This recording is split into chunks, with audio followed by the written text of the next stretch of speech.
Language awareness is an early literacy skill that is included in all 3 levels of the curriculum. In the pre-K and kindergarten curriculum, the students learn nursery rhymes during our language awareness activities.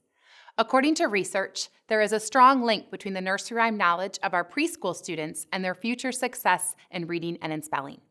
Within the lessons, the students learn a new nursery rhyme each week for 4 weeks, and the 5th week is a review of those 4 previously learned rhymes.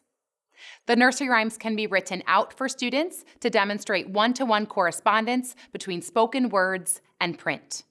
Students and teachers can also sing or say the nursery rhymes when working on them within the lessons.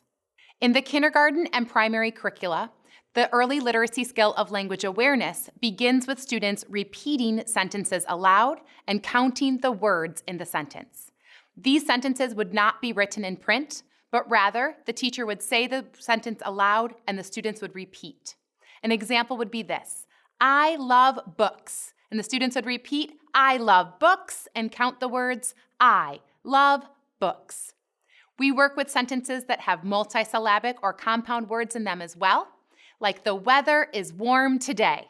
And the students would repeat, the weather is warm today, and then count the words. The weather is warm today.